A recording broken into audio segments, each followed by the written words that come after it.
चलिए कहाँ थे हम लोग? क्वेश्चन नंबर 1 देखो तो,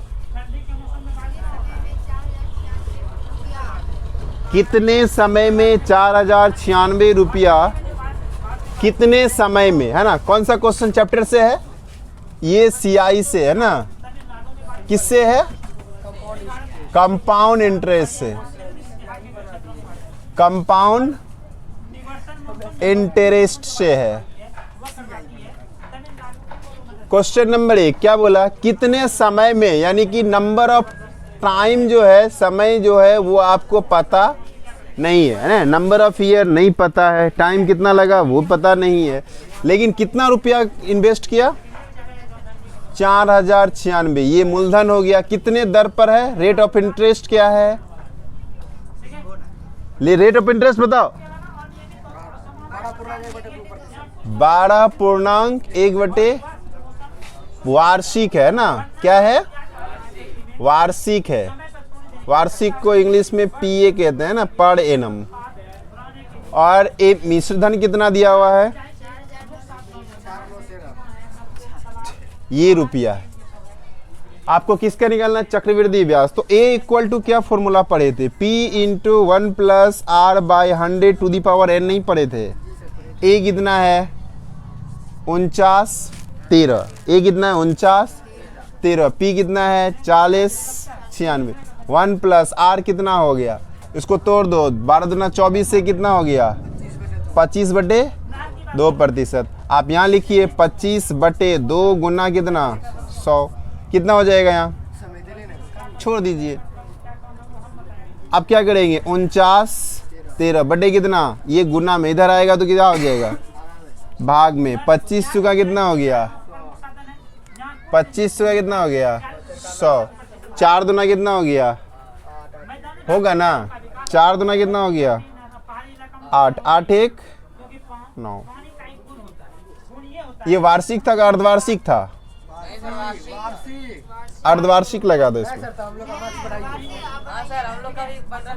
तो 25 बटे कितना हो गया? 4। आप यहाँ क्या लिखोगे? 4। 4 चुका। आप ध्यान दो। 1 प्लस 1 बाई कितना हो गया? 16 टू दी पावर कितना? n। फिर यहाँ 4913 देखोगे। 4913 किसका क्यूब है? देखो, किसी न किसी का क्यूब होगा। ये 17 का क्यूब है। कितना का? और ये किसका है? 16 का क्यूब है। 17 और 16। अब यहाँ भी वही करेंगे हम। दोनों का एलसीएम क्या हो गया? 16। दोनों का LCM 16 plus 1 17। Number of year पता नहीं। फिर 17 बटे कितना हो गया? यहाँ भी 17 बटे कितना हो गया? 16। यहाँ पर पावर कितना? 3। यहाँ पावर कितना? n। तो ये दोनों ने कट गया। n बराबर कितना हो गया? 3 अर्धवार्षिक, है ना? अर्ध। अगर इसको हम लोग वर्ष में बनाएं तो कैसे कन्वर्ट होगा? तो 3 अर्धवार्षिक अर्थात हो गया 1.5 वर्ष। 3 अर्धवार्षिक का मतलब क्या हो गया? तो समय कितना लगेगा भाई? 1 होल 1/2 ईयर, है ना? जिसको वर्ष कहते। कोई दिक्कत? चलिए दूसरा नंबर देखिए। क्वेश्चन नंबर 2 को हम देख लेते हैं। पढ़िए क्या लिखा हुआ। किस धन पर, यानी कि P आपको नहीं मालूम है, P नहीं मालूम है, तो मालूम क्या है? रेट ऑफ इंटरेस्ट कितना है? 10%। और मिश्रधन कितना हो गया? 1331 ठीक है। और समय कितना लगा? 3 वर्ष लगा। तो आपको क्या निकालना है? P। क्या निकालना है? तो फॉर्मूला वही चीज लगेगा। यही वाला फॉर्मूला लगा देंगे। कौन वाला? A equal to P into 1 plus R by 100 to the power n। A कितना मालूम है? 1331 बराबर कितना? P इंटू कितना? 1 प्लस R कितना? 10 बटे पावर कितना? कट गया? नहीं कट गया? 0 0। तो फिर यहाँ कितना लिखोगे? 1331 P। दोनों का एलसीएम ले लो, है ना? यहाँ 10 और 1 का एलसीएम 10 जोड़ 1 पावर कितना? 3। फिर यहाँ लिखोगे 1331 0 इक्वल टू कितना हो गया P। अब इसको क्या करोगे 10 1 11 बटे कितना हो गया 10 पे पावर 3। फिर लिखोगे 13 31 0 P। 11 को 3 बार गुना करेंगे। 11 गुना 11 गुना 11 कितना होता है 13 31 कितना होता है नहीं होता है 10 गुना 10 गुना 10 करो कितना होगा 1000। पावर 3 बार करेंगे ना रे इसीलिए। अब क्या करोगे बाय 1 कर दोगे क्रॉस मल्टीप्लिकेशन करो P इंटू 13 31 पे 0 और यहाँ पर नहीं 13 31 और यहाँ पर हो जाएगा 13 31 0 इंटू कितना 1000। 1000 ना 3 लड्डू है ना।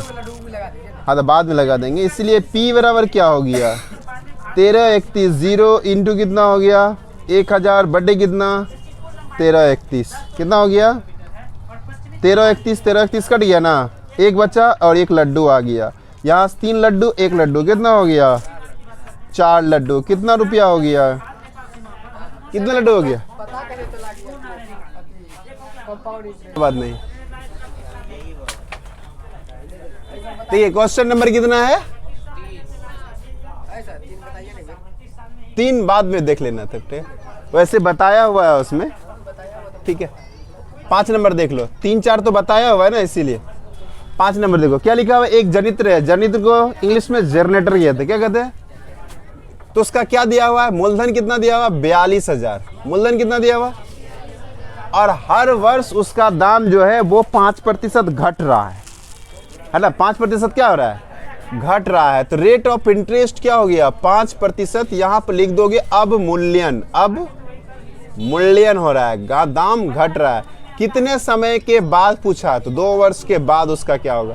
तो यानी ए निकालिए यानी क्या निकालिए ए निकालिए। ए इक्वल टू आपने फॉर्मूला पढ़ा है क्या होता है P इंटू प्लस नहीं जब अब मूल्यन होगा प्लस के जगह पे सिर्फ माइनस कर देना है ना। जब किसी का दाम घटेगा तो प्लस में बढ़ेगा तब ना प्लस घटेगा तो क्या होगा माइनस। तो R बाई क्या होगा 100 टू दी पावर कितना 42,000। P के जगह क्या लिखोगे 1 माइनस R कितना है 5 बटे कितना हो गया 100% है ना।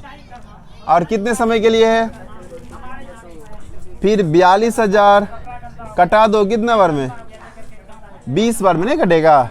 दोनों का एलसीएम कितना 20 नहीं होगा। तो यहाँ पर क्या लिखोगे 20 घटा 1। फिर क्या लिखोगे 42,000 घटाएगा तो कितना होगा 19 बटे पावर कितना 2 का मतलब 2 बार लिख सकते हैं ना हम नहीं लिख सकते हैं। 19 बटे 20 गुना क्या हो गया 19 बटे 0 कटा फिर 0 कटा 2 से कटाइए कितना बार में 2 से कितना बार में 2 दूना 4 2 कहाँ 2 फिर एगो 2 से कटाइए कितना बार में 105। अब आपके पास आ गया 105 गुना कितना हो गया 319 का स्क्वायर 361। आप गुना कर लीजिएगा जो आएगा वही आपका क्या हो गया आंसर। कोई दिक्कत क्वेश्चन नंबर कितना ठीक चलो पढ़ो। क्या लिखा हुआ एक शर्ट को क्या किया कितना में बेचा है कितना में बेचा है अंकित मूल्य है। तो आप भी लिख लीजिए क्या चीज तो लिखिए शर्ट का अंकित मूल्य कितना 1200। छूट कितना दे रहा है बेचारा को छूट 20% 20 है ना तो छूट 20%। अब देखो ये अंकित मूल्य है छूट दे रहा है 20%। तो सबसे पहले तो हम ये देख ले जो कस्टमर खरीदा वो कितने में खरीदा अर्थात दुकानदार के लिए क्या हो गया विक्रय मूल्य है ना। दुकानदार के लिए क्या हो गया विक्रय मूल्य। तो आप सबसे पहले यहाँ से विक्रय मूल्य निकाल लीजिए। क्या निकाल लीजिएगा तो विक्रय मूल्य बराबर होता है अंकित मूल्य अंकित माइनस छूट। तो अंकित मूल्य कितना है 1200 छूट निकालना है भाई। छूट निकालने के लिए क्या करोगे छूट निकालने के लिए फॉर्मूला होता है अंकित मूल्य का छूट परसेंट है ना। अंकित मूल्य का छूट परसेंट कितना है 20% मतलब 100 नहीं हो गया 0 0 0 जो कट गया ना तो 1250 और 125 गुना 2 कितना हो गया?